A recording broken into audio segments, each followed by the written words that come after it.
बोले भागवत और भगवान का ये संबंध है कि श्लोकार्धम श्लोक पादम वा नित्यम भागवतोद्भवम पठते शृणुयाद यस्तु गो सहस्र फलम लभेत।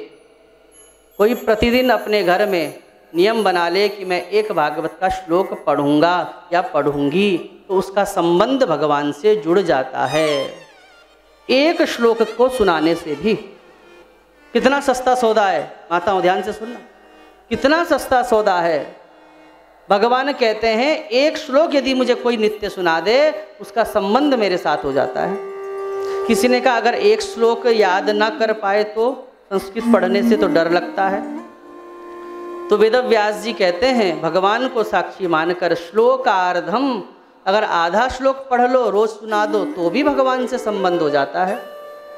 किसी ने कहा कि अगर आधा भी याद ना हो तो बोले श्लोकार्धम श्लोक पादम वा, उसका जो एक पाद होता है, प्रत्येक श्लोक के 4 चरण होते हैं, तो उसमें एक जो चरण है चौथा पाद, बोले अगर वो भी श्रवण करा दो भगवान को, तो आपका संबंध भगवान से हो जाता है।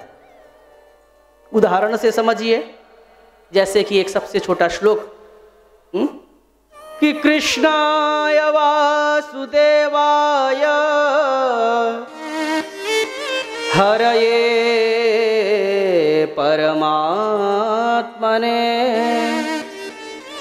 प्रणतक्लेशनाशाय गोसहस्रफलं लभेत। प्रणतक्लेशनाशाय गोविंदाय नमो नमः। ये पूरा श्लोक है। कृष्णाय वासुदेवाय हरये परमात्मने प्रणतक्लेशनाशाय गोविंदाय नमो नमः। किसी ने कहा ये पूरा श्लोक याद ना हो, तो वेदव्यास जी कह रहे हैं कोई बात नहीं, इसका आधा कर लो।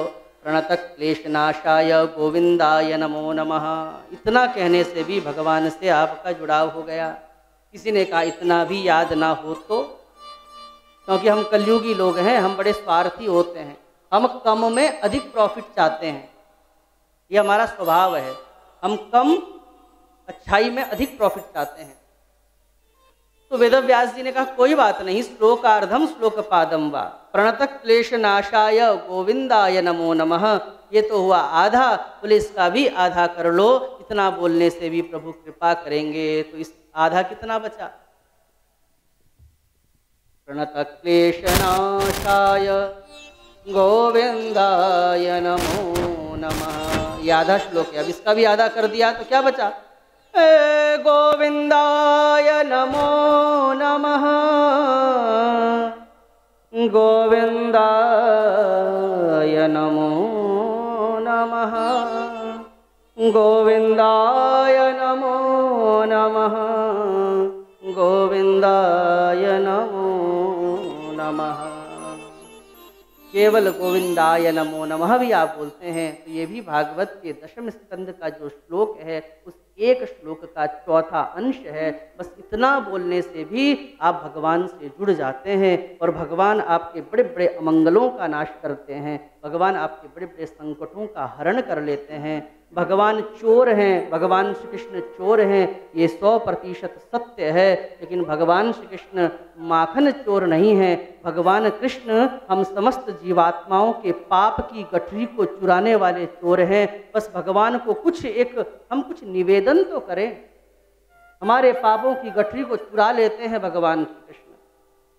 अनेक जन्मार्जित पाप चौरम व्रजे प्रसिद्धम नवनीत चौरम, बोले ब्रज में तो भले ही वो माखन चोर के रूप में प्रसिद्ध है, लेकिन वास्तव में अनेक जन्मार्जित पाप चौरम, हम सब ने जो अनेक जन्मों के कई पापों की गठड़ियाँ जो इकट्ठी कर ली है ना, भगवान उसका हरण करते हैं, उसको चुराते हैं। प्रेम से कहिए श्री राधे। और क्या है, आप भागवत का महात्मा सुनते हैं तो जिसमें धुंधकारी आदि की कथा आती है, तो उस महात्मा को तो आप कई बार श्रवण कर चुके हैं। मैं आज आपको दूसरे पुराण का महात्मा श्रवण कराता हूँ। इसको कहते हैं स्कंद पुराण। क्या कहते हैं? स्कंद पुराण के विष्णु खंड के जो एक अध्याय में भागवत का महात्मा बताया गया है, उसको श्रवण कीजिए। ब्रह्मा जी ने नारायण से पूछा कि हे नारायण, आप बताइए आपको भागवत कितनी प्रिय है और आपका और भागवत का क्या रिश्ता है, क्या संबंध है। तो नारायण उवाच, नारायण कह रहे हैं कि वैष्णवानां तु शास्त्राणि येऽर्चयन्ति ग्रहे नराः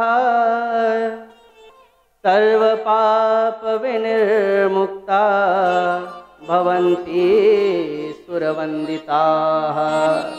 वैष्णवानां तु शास्त्राणि, जो वैष्णव अर्थात जो भगवान विष्णु का परम भक्त अपने घर में भागवत को रखता है, सात्विक आहार करता है और भागवत को अधिक कुछ भी ना हो तो भागवत को मात्र प्रतिदिन 2 तुलसी के यदि पत्ते भी निवेदित कर देता है, तुलसी की मंजरी निवेदित कर देता है, तो भगवान क्या कह रहे हैं, ये अर्चयन्ति गृहे नराः, ये नराः गृहे अर्चयन्ति, जो लोग अपने घर में भागवत की पूजा करते हैं बोले सर्व पाप विनिर्मुक्ता, वो सभी पापों से मुक्त हो जाते हैं और फिर केवल नारायण के ही द्वारा वो सम्माननीय नहीं होते, अपितु भवन्ति सुरवंदिताः, सुरवंदिताः, वो देवताओं के द्वारा भी वंदित हो जाते हैं, पूजनीय हो जाते हैं। और उस गृहस्थ में भगवान स्वर्ग से इंद्रादि देवता पुष्प वृष्टि करते हैं और जब वो जीवात्मा इस धाम को छोड़कर भगवत धाम जाता है तो फिर स्वर्ग से होता हुआ जब वो भगवान नारायण के धाम जाता है